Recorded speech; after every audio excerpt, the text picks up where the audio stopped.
What's up guys, my name is Ace, and welcome back to another gun guide. In today's episode, we're getting back into the shotgun category and diving deep into the stats of the M10 Breacher, and toward the end of the video, I'm going to be sharing a few excellent attachment combinations to try out. And starting it off, as always, let's have a look at our raw power potential, and with this gun, while there is a charge system that we'll be talking about later, there's also a pre-fire delay on top of this, and this pre-fire delay based on hand testing is roughly 100 milliseconds. So the moment you pull the trigger, if you just pull and release as quickly as possible, it's going to take roughly 100 milliseconds for that shot to actually fire. Now, once you do start firing, our rate of fire is slower than what the advanced stats suggest. It's 69 rounds per minute. This is what you actually experience in the game. And when we get into our damage, this gun deals a lot of base damage, plus a per pellet damage on top of that, and it fires 8 pellets per shot. And you can see we're capable of dealing a massive amount of damage per shot. Up close, it's 220 damage, but that does drop off to 90 damage, assuming you can hit every pellet. As for our ranges, as you can see here, our maximum one-hit kill potential is 16.5 meters, which interestingly is worse than the Echo 12's one-shot kill potential. However, it is worth noting, we don't have to hit as many pellets as the Echo 12, and that's where this, in practice, is going to be getting a much more consistent one-shot kill compared to something like an Echo 12. In fact, from 8.4 to 16.5 meters, you only have to land 5 out of your 8 pellets in your shot that you fire. And as long as you're charging up your shot or aiming down sight or both, it's usually pretty easy to do that. And then our maximum hit potential extends out to 30.5 meters, and at that point, it's going to be a very consistent 2-shot kill. Out of the 16 pellets you fire in your 2 shots, only 9 of those have to hit their target. And if you're spamming this as fast as possible for that 2-shot kill, our time to kill potential is 870 milliseconds, which is quite slow, and that's also excluding the pre-fire delay. Now, this gun doesn't have a damage barrel, unlike some of the other shotguns, but it does have incendiary rounds. And just taking a look at it here, against somebody that's not using flak jacket, this is what our stats look like. While it does extend our maximum hit potential by a notable margin, it pretty much destroys our one-shot kill potential. And it turns out you're often going to end up getting a 3-shot kill at longer ranges.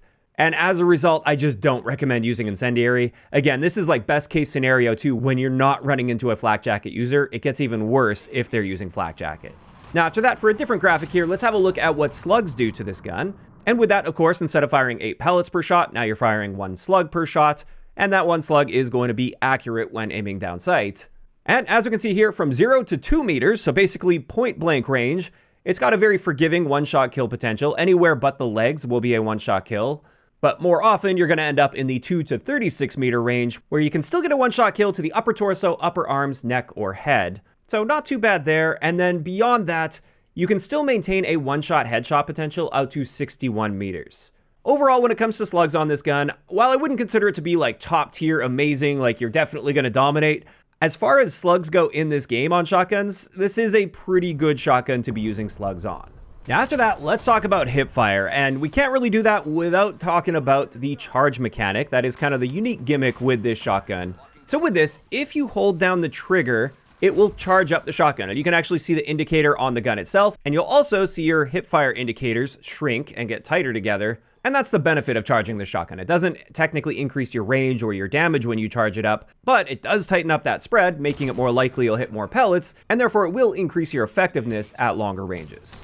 Now what this also means is the gun fires when you release the shot, not when you pull the trigger initially. And again, as I said, even if you just tap the trigger as quick as possible, you're not holding down on it, it still takes roughly 100 milliseconds for that shot to fire. But now let's have a look at our spread values, and our maximum hipfire spread value is 11.5 degrees, which is worse than average for the shotguns in this game. It's the same story with our minimum hipfire spread when we're just standing still and not charging the shotgun. That's also worse than average. But then if you charge the shotgun fully, which by default at least takes 600 milliseconds, that will now tighten your hipfire spread to roughly match your aim down sight spread at about 4 degrees. So you can get the same result just aiming down sight and tap firing, or not aiming down sight and holding it down to charge it up. And it is worth noting, you can reduce the charge time by using rapid fire. That cuts it down to around 400 milliseconds. And interestingly, with rapid fire, I also did the testing on that as far as our rate of fire goes, because it's meant to improve our rate of fire according to the advanced stats. But based on my testing, that's not the case. It doesn't allow you to fire any faster as far as I was able to measure. So it just appears to be the charge time that improves. But then again, that is a nice improvement to have. Also, it is worth noting with this, you can combine aiming down sight and charging for an even tighter spread. And based on my hand testing at least, this is roughly 2.8 degrees, which is excellent and should allow you to get those very consistent one-shot kills out to that 16.5 meter range. Also, an important note with this whole charging system is this shotgun does tend to pair really well with the Gung Ho perk, because while Gung Ho doesn't eliminate sprint out time, in this case with this shotgun, it allows you to continue sprinting while having your shotgun fully charged. Meaning, when you then run into an enemy mid-sprint, you just have to release the trigger and you'll fire that shot with the tightest hipfire spread possible. So there we go, that's hipfire and that charging mechanic. Next, let's get into our handling stats. And unfortunately, we don't have the greatest handling stats here in the shotgun category. Our aim down sight time is 300 milliseconds. That's not amazing. Sprint out time is 210 milliseconds. Also not great for a shotgun. You typically want to get that faster. And then our slide to fire and dive to fire times are the slowest in the shotgun category.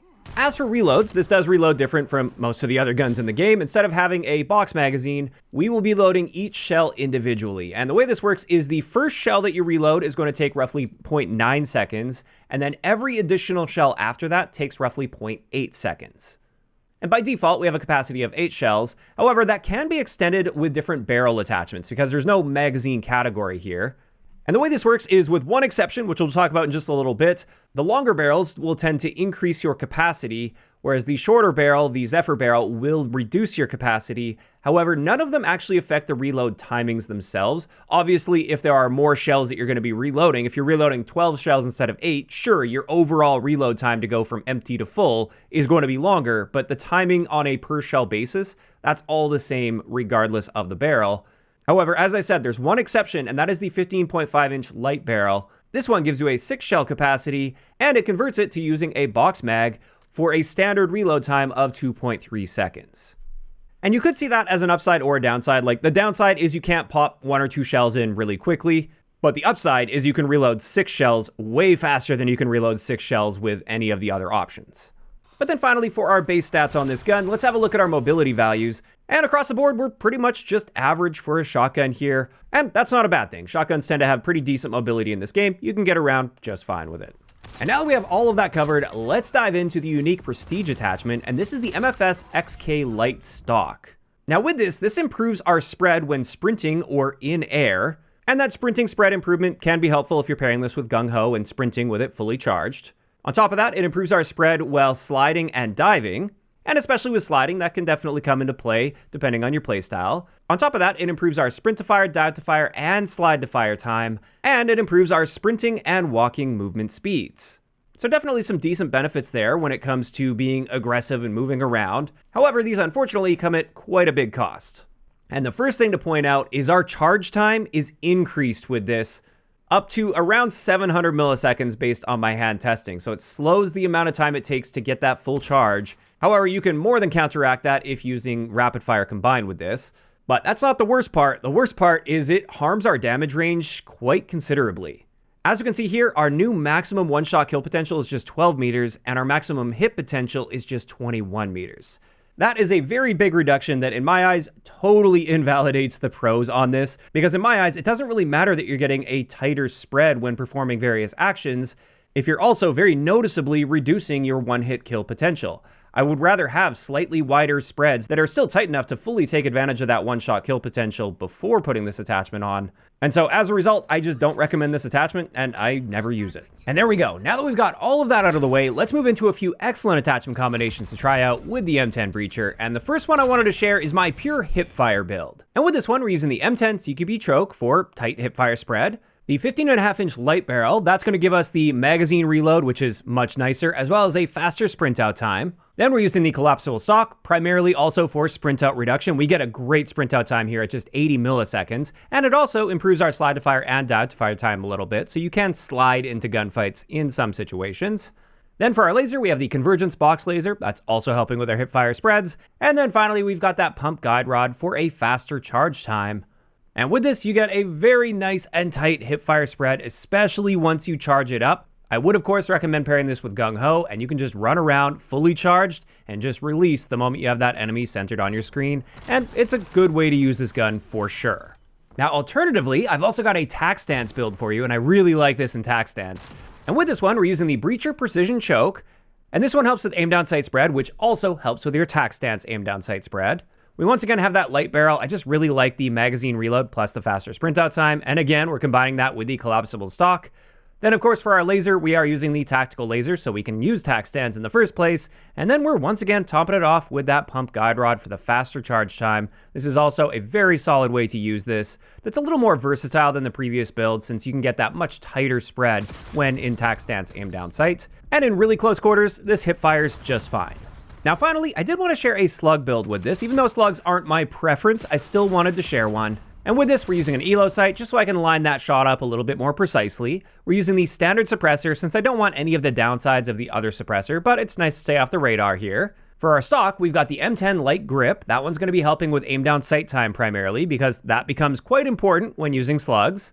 For our laser, we actually have the Strelok laser here, so our accuracy will tighten up as we're in the process of aiming down sight, and that just means you can fire a little bit before you're fully aimed down sight and still be quite accurate with that. And then finally, of course, we're using these slugs themselves. And with this, the main thing is just focus on keeping yourself within 36 meters, and then try your best to be hitting them in the upper torso, upper arm, neck, or head, and you can kind of treat this like a little quick scoping sniper shotgun. And there we go. That is going to wrap it up for today's gun guide on the M10 Breacher. And when it comes to my thoughts on this shotgun, at first I was really disappointed with it because it has that whole charge mechanic. And while I find that's interesting, it is a little bit disappointing that we don't have just a normal pump action shotgun. And I still would like to see that. But once you learn how that charge mechanic works and you learn how to play around it, I actually find it to be quite fun to use. And there is a lot of power potential if you use it right. If you don't know what you're doing though, you're probably going to struggle with this and you likely won't enjoy it a whole lot. Now, of course, those are just my thoughts, and I'd love to hear what you guys think of the M10 Breacher in those comments down below. And if you guys have missed any of the previous gun guides, I will leave a link to the playlist in the description of the video. If you enjoyed this one, a like rating is always appreciated. And don't forget to subscribe for more if you haven't already. I'll talk to you guys next time.